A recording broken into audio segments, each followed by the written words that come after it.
There are some kinds of work that you can't do well without thinking differently from your peers. Your ideas have to be both correct and novel. You see this pattern with startup founders. You don't want to start a startup to do something that everyone agrees is a good idea, or there will already be other companies doing it.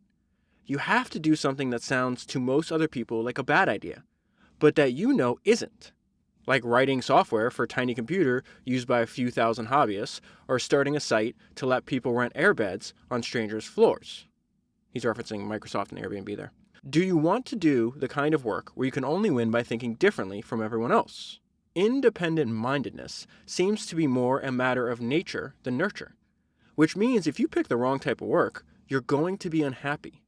If you're naturally independent-minded, you're going to find it frustrating to be a middle manager. And if you're naturally conventional-minded, you're going to be sailing into a headwind if you try to do original research. One difficulty here is that people are often mistaken about where they fall on the spectrum from conventional to independent-minded. Conventional-minded people don't like to think of themselves as conventional-minded. It genuinely feels to them as if they make up their own minds about everything. It's just a coincidence that their beliefs are identical to their peers. And the independent-minded, meanwhile, are often unaware how different their ideas are from conventional ones, at least till they state them publicly. Can you make yourself more independent-minded? I think so. It matters a lot who you surround yourself with. If you surround yourself with independent-minded people, hearing other people say surprising things will encourage you to, and to think of more. The independent-minded find it uncomfortable to be surrounded by conventional-minded people. A place where the independent and conventional-minded are thrown together is in successful startups. The founders and early employees are almost always independent-minded. Otherwise, the startup wouldn't be successful. But conventional-minded people greatly outnumber independent-minded ones. So as the company grows, the original spirit of independent-mindedness is inevitably diluted. This causes all kinds of problems, besides the obvious one, that the company starts to suck. One of the strangest is that the founders find themselves able to speak more freely with founders of other companies than with their own employees. The importance of founders knowing other founders is repeated a lot in Paul's essays. I'm going to read that one more time because I think it's important. One of the strangest is that the founders find themselves able to speak more freely with founders of other companies than with their own employees. You don't have to spend all your time with independent-minded people. It's enough to have one or two who you can talk to regularly, and once you find them, they're usually as eager to talk as you are. They need you too. You can expand the source of influences in time as well as space by reading history. When I read history, I do it not just to learn what happened, but to try to get inside the heads of people who lived in the past. How did things look to them? This is why I say every entrepreneur needs a library. It's a tool for entrepreneurs. Back to his idea about how to make yourself more independent-minded. More generally, your goal should be not to let anything into your head unexamined. And things don't always enter your head in the form of statements. Some of the most powerful influences are implicit. How do you even notice these? By standing back and watching how other people get their ideas. When you stand back at a sufficient distance, you can see these ideas spreading through groups of people like waves. The most obvious are in fashion. You notice a few people wearing a certain kind of shirt, and then more and more and more until half the people around you are wearing the same shirt. There are intellectual fashions too, and you definitely don't want to participate in those, because unfashionable ideas are unfashionable ideas are disproportionately likely to lead somewhere interesting. The best place to find undiscovered ideas is where no one else is looking. Novel ideas come from curiosity. Independent-mindedness and curiosity predict one another perfectly. Everyone I know who's independent-minded is deeply curious, and everyone I know who's conventional-minded isn't. The independent-minded are the gluttons of curiosity who keep eating even after they're full. And this is what I think the most important sentence in this entire essay is. How much does the work you're currently doing engage your curiosity? If the answer is not much, maybe you should change something. Curiosity is unlike most other appetites. Indulging it tends to increase rather than to satiate it. Questions lead to more questions. So perhaps curiosity is the compass. Perhaps if your goal is to discover novel ideas, your motto should not be do what you love so much as do what you're curious about. That is an excerpt from Paul Graham's excellent essay, How to Think for Yourself. And so before I jump into his next excellent essay, which is How to Work Hard, if I sound funny, what I went through this week is going to be very familiar to anybody with school-age children. My daughter brought home some kind of sickness. It was spread to my son, then spreads to my wife, and then now I finally have gotten it. And so for the last few days, I've just been holed up in bed, reading and reading and reading anytime I'm not asleep. So I have spent the last few weeks living inside the mind of Paul Graham, and it has been an amazing experience. So not only have I finished reading all of his essays, since I was sick in bed, I had the opportunity, I've already finished reading his book, which is a collection of essays too, called Hackers and Painters, which will be the next episode of Founders. I also have a collection of essays that I read and highlighted and made notes on that I won't get to today. I'll probably do it in maybe like a few weeks, maybe a few months. I'll just do like bonus episodes on Paul Graham's essays, maybe every few months, because I do think they're extremely valuable for founders. So let's jump into, so my apologies if I sound a little funny, let's jump into how to work hard. And so Paul writes, it might not seem there's much to learn about how to work hard. Anyone who's been to school knows what it entails, even if they chose not to do it. And yet when I ask if I know more about working hard now than when I was in school, the answer is definitely yes. One thing I know is that this is so good. I'm just going to repeat myself over and over again because I'm a huge fan of his writing. One thing I know is that if you want to do great things, you'll have to work very hard. I wasn't sure of that as a kid. Was there perhaps, I thought about this way, and you might have as well, when I was younger. It's like everybody told me, it's like, don't work hard, don't work harder, work smarter. And then what you realize is when you start studying people that reach the top of their profession, and if you want to be excellent at what you do and really do great work, that you do both. They all do both. They work hard and smart. And so Paul's kind of going back to his inner monologue that he was having as a kid. He's like, was there perhaps some way to evade hard work through sheer brilliance? Now I know the answer to that question. There isn't. In fact, Paul has this great quote where he's on Twitter, he's responding back to Patrick Collison, the founder of Stripe, saying, hey, Stripe was really hard to build. It took a lot of intensity and we had to work really hard. And he said something like, hey, maybe better founders, you're able to build something great without working hard, but we couldn't figure out a way to do that. And Paul's response was, that's an empty set. If Patrick and John Collison had to work both smart and hard, you're going to have to too. And so I feel that's where that's very much his perspective in this essay. The reason famous adults seem to do things effortlessly was years of practice. They made it look easy because they were practicing in private. I mean, you talk about this all the time. There are 3 ingredients in great work: natural ability, practice, and effort. This is really special to me because I feel in the last 6 months, maybe 12 months, I feel like you and I have been talking about practice just over and over and over again. Yeah, I've become obsessed with the idea. You can do pretty well with just 2, but to do the best work, you need all 3. Bill Gates, for example, was among the smartest people in business in his era, but he was also among the hardest working. I never took a day off in my 20s, he said. Not one. It was similar with Lionel Messi. When his youth coaches talk about him, what they remember is not his talent, but his dedication and his desire to win. P.G. Wodehouse would probably get my vote for the best English writer of the 20th century. No one has ever made it look easier, but no one ever worked harder. At 74, he wrote, with each new book of mine, I have the feeling that this time I've picked a lemon in the garden of literature. A good thing, really, I suppose. It keeps one up on one's toes and makes one rewrite every sentence 10 times, or in many cases, 20 times. That line reminded me of something Rick Rubin said back on episode 245 of Founders. And he says, less is more, but you have to do more to get less. And there's many examples when Rick is working with some of the best musicians that have ever lived, and they'll redo a section of the guitar 30 times. If they want 10 great songs, they might have to write 100 just to be able to reduce it down to 10. So this idea keeps you on one's toes, makes one rewrite every sentence 10 times, or in many cases 20 times. That is somebody that's at the top of their profession and had decades of experience at the time. He's 74 when he wrote that. It sounds a bit extreme, you think, and yet Bill Gates sounds even more extreme. Not one day off in 10 years? These two had about as much natural ability as anyone could have, and yet they also worked about as hard as anyone could work. So remember, let's go back to the title of the essay, How to Work Hard. They had as much natural ability as anyone could have, and yet they also worked about as hard as anyone could work. You need both. If great talent and great drive are both rare, then people with both are rare squared. And since you can't really change how much natural talent you have, in practice doing great work, insofar as you can, reduces to working very hard. What I've learned since I was a kid is how to work towards goals this is really the description of the founder's journey, right? He's saying you have to work towards goals that are neither clearly defined nor externally imposed. You'll probably have to learn both if you want to do really great things. When I'm not working hard, he's describing what happens in his own mind when he feels he's not working hard enough. I wrote, this is a gift and a curse. I feel like this a lot. I highly suspect you do as well. When I'm not working hard, alarm bells go off.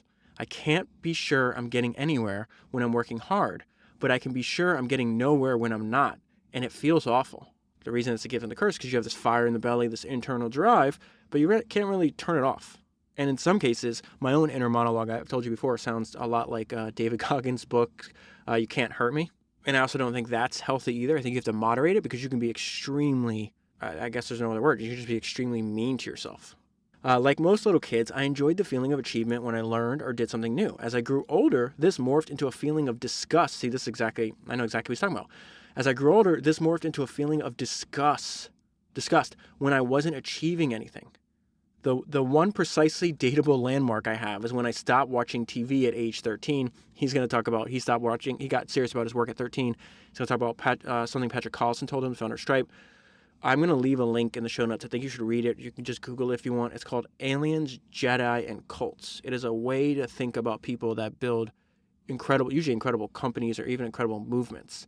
Paul is an alien. If you read that quick post, you can read it in, I think, like 5 minutes. You'll understand what I mean by that. Patrick Collison is also an alien. So it says, the one precisely dateable landmark I have is when I stopped watching TV at age 13. When I asked Patrick Collison, when he started to find idleness distasteful, and that's another theme. This is in the book that I'll talk about next week too. He talks a lot about idleness is not, you're seeking it, it's not going to make you happy. He finds it, distasteful is I guess the word he used there. He started to find idleness distasteful. He said, this is Patrick speaking now, I think around age 13 or 14, I have a clear memory from around then of sitting in the sitting room, staring outside and wondering why I was wasting my summer holiday. Back to Paul. Strangely enough, the biggest obstacle to getting serious about work was probably school, which made work, or what they called work, seem boring and pointless. I talked about this, referenced, I feel, his best essay on this on last week's podcast. Obviously, this is part 2. You don't really have to listen to them in order if you don't want to, but I would listen to them. I listened to all 3 of them. You can pick the order. Probably makes sense to go in order. But anyways, that essay is How to Do What You Love.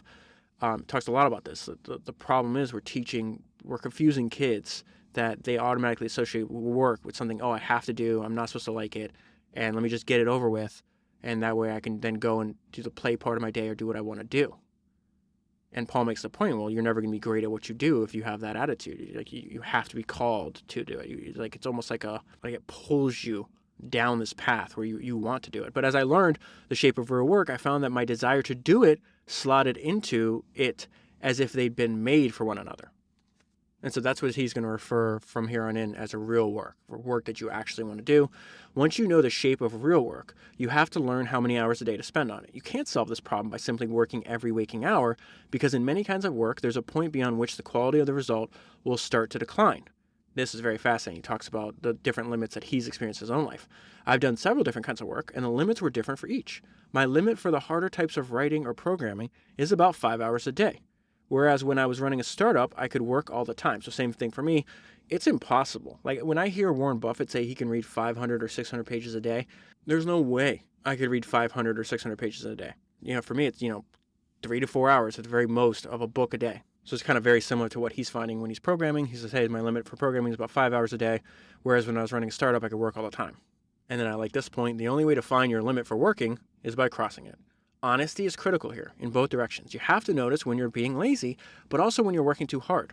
Finding the limit of working hard is a constant, ongoing process and not something you do just once. Then he gets into your motivation for wanting to work this hard to begin with. What keeps me going depends on the type of work. When I was working at ViaWeb, that was his startup that he sold to Yahoo, I was driven by the fear of failure. So I want to pause right there. This is something that was fantastic. Jimmy Iovine, there's a great documentary on HBO called The Defiant Ones. And Jimmy Iovine's had a very interesting career. Record producer, founder, winds up selling the company he co-owned with Dr. Dre to Apple for billions and billions of dollars. But there's, at the very beginning of this Dr. Dre song called All in a Day's Work, there's a clip of Jimmy Iovine talking about how he utilized fear as a tool. And this is what he said. Fear is a powerful thing. I mean, it's got a lot of firepower. If you could figure out a way to wrestle that fear to push you from behind rather than to stand in front of you, that's very powerful. I always felt I had to work harder than the next guy just to do as well as the next guy.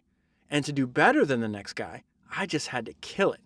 And to a certain extent, that's still with me in how I work. I just go in. And so the idea that fear is a powerful force if you can actually use it as a tool instead of a hindrance, something that Jimmy Iovine repeats over and over again in a lot of different contexts. When I was working on Via Web, I was driven by a fear of failure. I barely procrastinated at all then because there was always something that needed doing. And if I could put more distance between me and the pursuing beast by doing it, then why wait? Whereas what drives me now, writing essays, is the flaws in them. So he is writing, I should tell you, because a lot of the essays I covered last week were a lot older. I do have some that are maybe over 10 years old in the selection today, but the one I started with came from is written in 2020, and this one is from 2021. So let's go back to this. Whereas what drives me now, writing essays, is the flaws in them. Between essays, I fuss for a few days like a dog, circling while it decides exactly where to lie down. But once I get started on one, I don't have to push myself to work because there's always some error or omission that is already pushing me.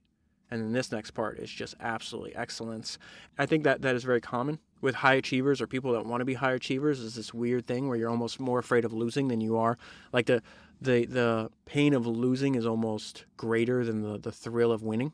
This part is excellent. Many problems have a hard core at the center, surrounded by easier stuff at the edges. Working hard means aiming towards the center to the extent that you can. So again, many problems, hard core at the center, surrounded by easier stuff at the edges. Of course, I think you know where he's going with this. Most people are just going to nibble on the easy part, right? But you make the big jumps and the big progress by aiming towards the center. Working hard means aiming towards the center to the extent that you can. Some days you may not be able to. Some days you'll only be able to work on the easier peripheral stuff. But you should always be aiming as close to the center as you can without stalling. That is an absolutely excellent. Couple paragraphs later, I just keep repeating, in the margins, excellent.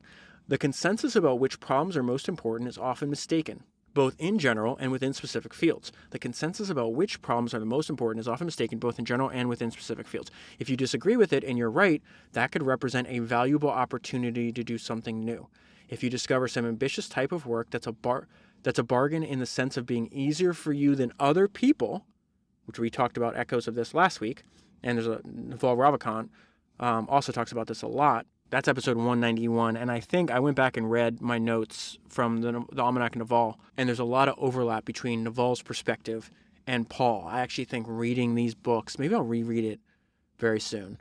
I actually think Paul Graham's essays and Naval's thoughts there's a lot of overlap, and they go hand in hand, I guess is what I'm saying, because this echoes a lot what Naval says. He's like, you have to find work that feels like play, and one way to do that is there's something that you do that seems easier, quote unquote, to you, but other people can't believe you can do it. So it says, if you discover some type of ambitious type of work that's a bargain in the sense of being easier for you than other people, either because of the abilities you happen to have or because of some new way you found to approach it, or simply because you're more excited about it, by all means, work on that. Some of the best work is done by people who find an easy way to do something hard. This may be my favorite sentence in the entire... I can't scream or jump up and down like I normally do, but this is just... I love this. A deep interest in a topic makes people work harder than any amount of discipline can. So imagine if you could find a deep, you feel compelled. You have to do this. A deep interest in a topic, and then you combine that with world-class discipline. A deep interest in a topic makes people work harder than any amount of discipline can. Some people figure out what to do as children and just do it, like Mozart. That's a crazy life story. Episode 240 is the Mozart documentary. I got to go back, Mozart biography. I'm going to have to read more books on him because I think he starts doing it, 3 years old, if I remember correctly? Some people figure out what to do as children, just do it, like Mozart. But others, like Newton, turn restlessly from one kind of work to another. And so obviously, I think Paul makes the point in this essay, and if he doesn't, I'm sure he would agree with it, way more common for you to have a path like Newton than it is for people to have a path like Mozart. Along with measuring both how hard you're working and how well you're doing, you have to think about whether you should keep working in this field or switch to another. If you're working hard but not getting good enough results, you should switch. It sounds simple expressed that way, but in practice it's very difficult, and unfortunately no one can tell you other than yourself. This only works if you can trust your own judgment, right? But how much time? And what should you do if work that was going well stops going well? How much time do you give yourself then? And what I like about Paul is he's not saying, hey, I have the answers. He's got approximations. But again, this is the reason that goes back to one of the best things and what I've been talking about in conversation since that podcast came out is just his thought. It's like, how many people truly get to do, like, first of all, how many people find work they truly love and then work themselves in a position to actually do work they love. And he's like, it's hundreds of thousands out of billions. This is so difficult. The best test of whether it's worthwhile to work on something is whether you find it interesting. That may sound like a dangerously subjective measure, but it's probably the most accurate one you're going to get. You're the one working on the stuff. This kind of ran over his point here, right? Who's in a better position than you to judge whether it's important, and what's a better predictor of its importance than whether it's interesting? So one line I say over and over again that I try to use as a guide, not only for myself, but also who to spend time with, is the most interesting people are the most interested. So this idea is like, who knows better than you? What's a better predictor of its importance than whether it's interesting? And then this is just absolutely fantastic. Just what an ending to this essay. Working hard is not just a dial you turn up to 11. It's a complicated, dynamic system that has to be tuned just right at each point. You have to understand the shape of real work. See clearly what kind you're best suited for. Aim as close to the true core as you can. Accurately judge at each moment both what you're capable of and how you're doing, and put in as many hours each day as you can without harming the quality of the result. This network is too complicated to trick. Amen. But if you're consistently honest and clear-sighted, it will automatically assume an optimal shape, and you'll be productive in a way few people are. Okay, so I want to skip to the next essay. As with everything, I will link all these essays down below. They're all free to read online. Even if you don't read the ones I covered, I would just go to paulgraham.com all the time and just pick an essay at random. They're all listed there. Just what sounds like, what headline or title sounds most interesting to you. And then I do think the benefit is like rereading them, intermittently. They definitely change. I read some of them, who knows how many times. And every time I learned something different because I've changed as a person since then. So this is How to Lose Time and Money. It's written in 2010. And it says, when we sold our startup in 1998, I suddenly got a lot of money. I now had to think about something I hadn't had to think about before, how not to lose it. I knew it was possible to go from rich to poor, just as it was possible to go from poor to rich. But while I'd spent a lot of the past several years studying the paths from poor to rich, I knew practically nothing about the paths from rich to poor. Now, in order to avoid them, I had to learn where they were. So again, How to Lose Time and Money is the name of the essay. So I started to pay attention to how fortunes are lost. I've read a bunch about this too. It's fascinating. If you'd asked me as a kid how rich people became poor, I'd have said by spending all their money. But in fact, the way most fortunes are lost is not through excessive expenditure, but through bad investments. This is also in line with the research I've done. I was shocked by it. I think I've told you in the past, one of my oldest friends, his dad played in the NFL, but this is like years before they made a ton of money. When he retired, he started a nonprofit. And that nonprofit was the fact that, 90-something% of them wind up claiming bankruptcy. And I think now they've expanded way past, just this one form and to other sports and everything. And this has been going on for quite a while, decades. But I'll never forget, and this is probably, 10 or 15 years ago when I learned this, but they said the same thing. It's like, they don't go, you're thinking they're going poor because they're buying Ferraris. It's like, no, they gave their idiot cousin $250,000 to start a restaurant that tanked. It's all these investments. It's like, here, I'll give you $50,000 for this, and it just goes up in smoke. So let's go back to that. In fact, the way most fortunes are lost is not through excessive expenditure, but through bad investments. It's hard to spend a fortune without noticing. Whereas if you start trading derivatives, you can lose $1 million or as much as you want in the blink of an eye. And he makes the point why this is so difficult because in most people's minds, if you're spending, a bunch of money, there's like alarms that go off. It's like, well, I spent way too much money on luxuries or stuff I don't actually need.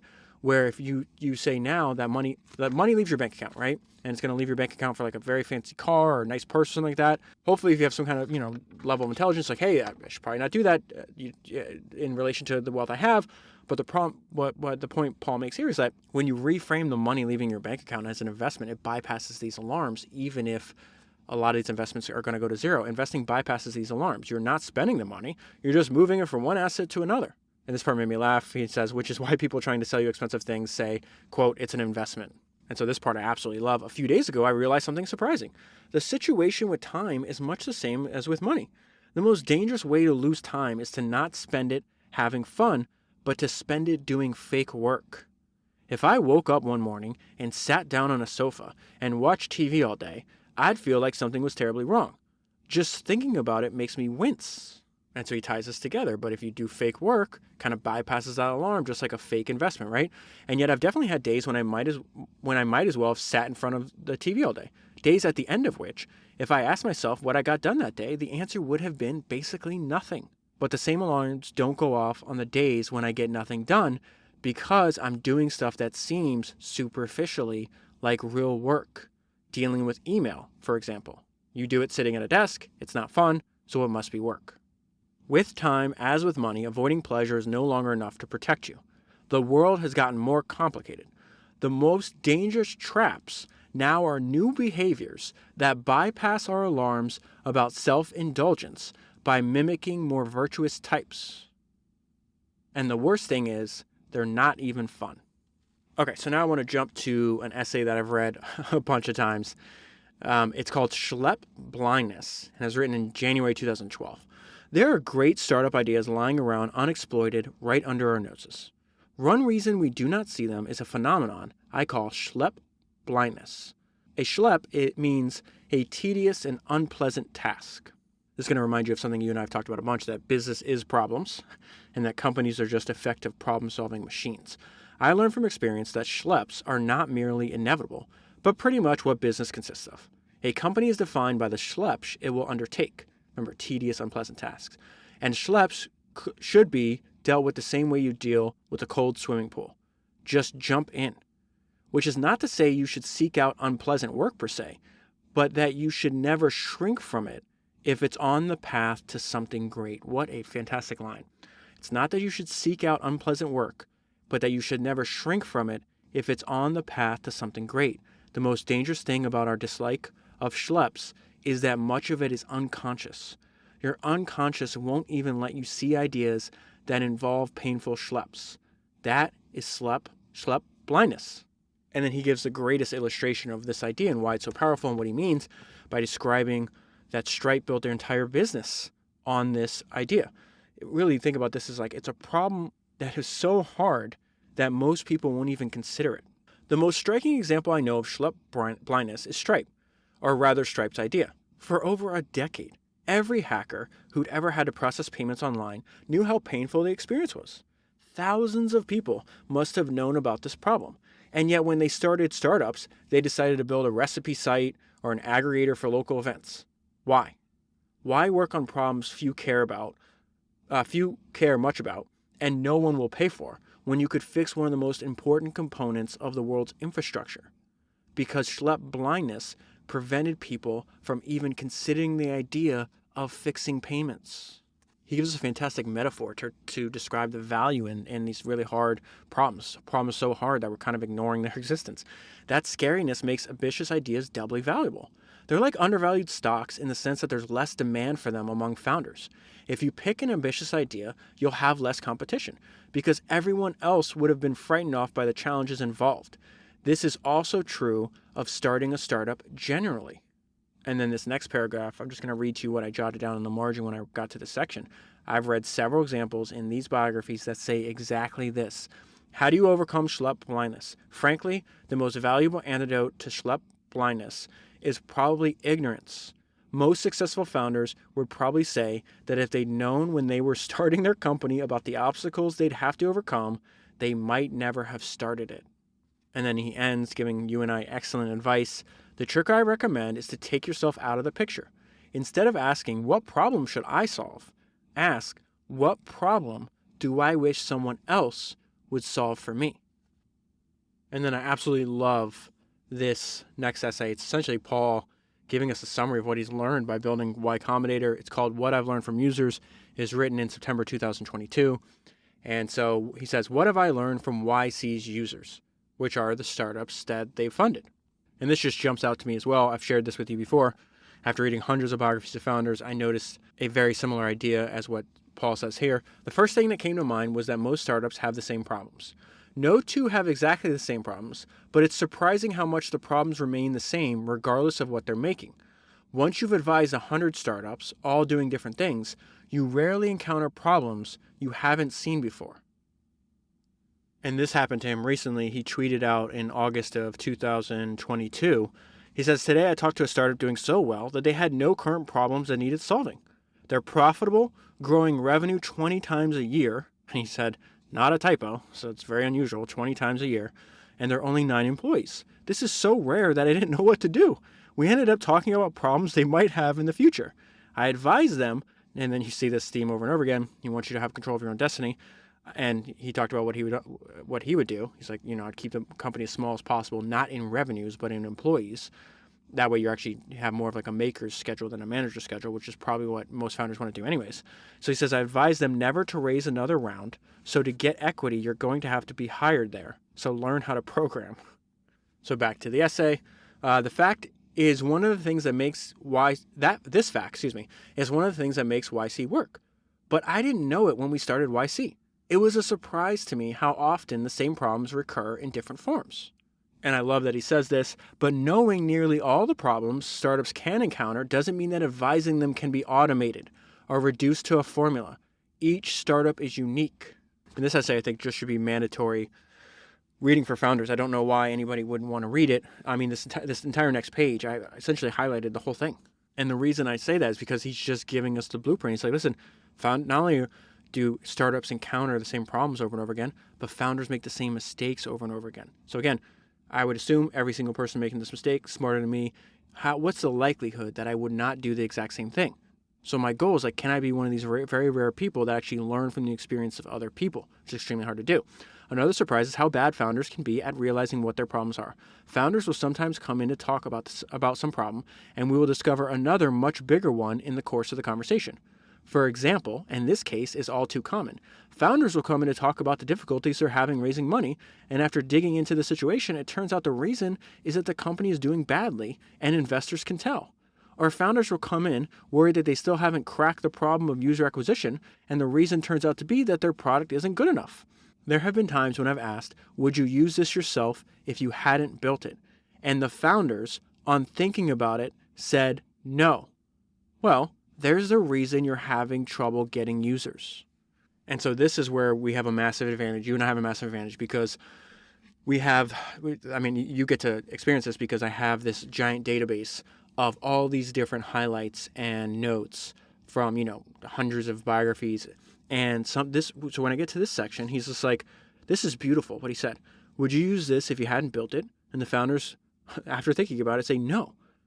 Well, there's a reason you're having trouble getting users. And I just reread this highlight 2 days ago. And it's Steve Jobs talking about where he comes up with his product ideas. And he's like, it's not about pop culture. It's not about you fooling people. And it's not about convincing people that they want something they don't. We figure out what we want. And once you do that, the second part, he says, I think we're pretty good at having the right discipline to think through whether a lot of people are going to want it too. Same idea that Jobs talked about he uses in his own career is what Paul is advising the founders that he's talking to do the same thing. You've made a giant mistake. Often founders know what their problems are, but not their relative importance. They'll come in to talk about 3 problems they're worrying about. One is of moderate importance, one doesn't matter at all, and one will kill the company if it isn't addressed immediately. It's like watching one of those horror movies where the heroine is deeply upset that her boyfriend cheated on her and only mildly curious about the door that's mysteriously ajar. You want to say never mind about your boyfriend, think about the door. The YC partners can warn them where the murderers are. Not that founders listen. That was another big surprise. So this is why I say, I just think founders should be reading this essay. Not that founders listen. That was another big surprise. So think about how much work. I mean, from Paul's perspective, he's like, that's obviously a big surprise. Like, you have to go through all these hoops. You have to put in a lot of time and effort to get accepted into YC. It's now very prestigious. I'm sure they turn away, a good percentage of the people that apply. You've had to do a bunch of things to even get to this point to where you're actually talking to the partners at this organization that you applied to that you think is going to greatly improve the odds of your company's success, right? Why the hell would you not listen to their advice? And so when I think of this, it's like, if I'm put in their shoes, I would probably make the same mistake that they're making. So how do I avoid it? And I think just being aware and constantly reminding yourself that, oh, this is a common mistake. Pause, step outside yourself. What's the chance, David, you're not doing the same thing? It's very, very likely that you're doing the exact same thing. So it says, not that founders listen. This was another big surprise, how often founders don't listen to us. A couple weeks ago, I talked to a partner who had been working for YC for a couple batches and was starting to see the pattern. They come back a year later, she said, and say, we wish we listened to you. And then this is just fantastic. It took me a long time to figure out why founders don't listen. At first, I thought it was mere stubbornness. That's part of the reason, but another and probably more important reason is that so much about startups is counterintuitive. This is, I think I talked about this in the last podcast I did on Charlie Munger. I've done a bunch of them, but it's episode 221, Founders. It's the book called Damn Right. And in that book, Charlie Munger says if he was ever teaching like a finance course or a course on business, he was like, the curriculum would just be the histories of 100 companies that did something right or did something wrong. And it's a way to pierce like the counterintuitive nature of business building, right? So it says another and probably more important reason is that so much about startups is counterintuitive. And when you tell someone something counterintuitive, what it sounds to them is wrong. So the reason founders don't listen to us is that they don't believe us, at least not till experience teaches them otherwise. The reason startups are so counterintuitive is that they're so different from most people's other experiences. No one knows what it's like except those who have done it. And that is why you will know this feeling that I'm about to say if you do this. That's why when you read the autobiographies of entrepreneurs from the past, yes, they're full of good ideas, but you're going to find that experience comforting. No one knows what it's like except those who have done it. And this wound up being good for Paul and his company because he says if it weren't counterintuitive, founders wouldn't need our advice about how to do it. And so then he gives us some advice. Focus is doubly important for early stage startups because not only do they have 100 different problems, but they don't have anyone to work on them except the founders. Figure out which problems matter most and then cook up ideas for solving them. Try those ideas and measure how well they worked. If you correct course at a high enough frequency, you can be simultaneously decisive at a micro scale and tentative at a macro scale. This is going to be very similar to this idea you and I have talked about a bunch about Jeff Bezos. He has this idea about two-way doors. Like most of the decisions you're making in business are reversible. So make the decision. He's like, if it's a decision you cannot reverse, which he calls a one-way door, then you better analyze that 6 ways to Sunday. But 99% of the decisions you're going to make are reversible. And so he has that great quote, I think it's from the book Amazon Unbound, probably Founders 180 if I remember correctly, where he's like, listen, sometimes you have to aim, and then shoot. He's talking to Amazon executives about launching a new business line in Amazon. He's like, sometimes you have to aim, and then shoot. He's like, this is not one of those times. I want you to shoot, and then aim. This is very similar to what he's saying. If you course correct at a high enough frequency, you can be simultaneously decisive at a micro scale and tentative at a macro scale. The result is a somewhat winding path, but executed very rapidly, like the path of a running back takes downfield. That's one of my favorite metaphors he uses a few times in his essays. You know where you're going downfield, but you're very flexible on how you're going to get there. And including in some cases, you have to go backwards, right?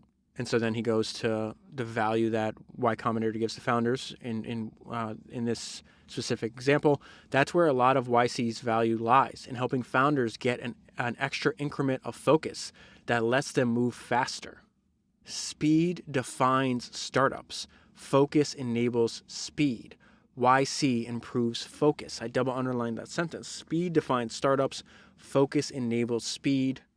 One of the favorite things I've ever heard was Seth Bannon told me about the founder of Cover, Alexis Rivas, that he was intolerant of slowness. I thought about that when I was reading the biography of Alexander the Great for episode 232. And I realized, the combination that Alexander combined an excessive tolerance of fatigue with an intolerance of slowness. Speed defines startups. Focus enables speed. Then he goes back to some more valuable ideas for founders. It can still be valuable for an experienced founder to do YC, just as it could still be valuable for an experienced athlete to have a coach. The other big thing YC gives founders is colleagues. And this may be even more important than the advice of partners. If you look at history, great work clusters around certain places and institutions. I've noticed the same thing in the books that I read. However good you are, good colleagues make you better. Indeed, very ambitious people probably need colleagues more than anyone else because they're so starved for them in everyday life. And Paul knew this for a long time. I see this when he's like in his 30s writing essays.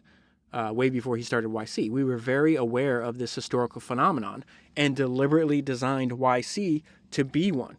By this point, it's not bragging to say that it's the biggest cluster of great startup founders. And then he also proves that he takes his own advice. I often tell founders to make something they themselves want, and YC is certainly that. It was designed to be exactly what we wanted when we were starting a startup. And I don't think he's writing it for the following reason, but I said this is Warren Buffett level content marketing. By this point, I'm like, how do I get in? I think by this point, the point that Paul's writing this essay, the momentum behind YC is kind of unstoppable. But it just goes to the quality of his writing and the clarity of his thinking that even if he's not trying to give you a marketing pitch, he's thought about this a lot, and then therefore he can explain why it's valuable to you, and that idea immediately gets inside your mind. So he says something magical happens when they do cluster. The energy in the room at a YC dinner is like nothing else I've experienced. When you have a whole room full, it's another thing entirely. YC founders aren't just inspired by one another. They also help one another. That, again, I see this over and over again. Why on earth? Most of the times when an entrepreneur writes an autobiography, they do it when they're very close to the end of their life, and they know they're close to the end of their life. And in many cases, I'm thinking of Ingvar Kamprad, founder of IKEA, as one example, but in many cases they do so. They're reluctant to do so, and they usually only do so because they're like, hey, the lessons I learned can benefit future generations of entrepreneurs. I feel that Paul's dead right about this. YC founders aren't just inspired by one another, they also help one another. That's the happiest thing I've learned about startup founders, how generous they can be in helping one another. Same thing. I've seen this exact same thing, just how generous people are with their own ideas. It's remarkable, and I try to do the exact same thing. How generous they can be in helping one another. The result is something far more intense than, say, a university. Between the partners, the alumni, and their batchmates, founders are surrounded by people who want to help them and can.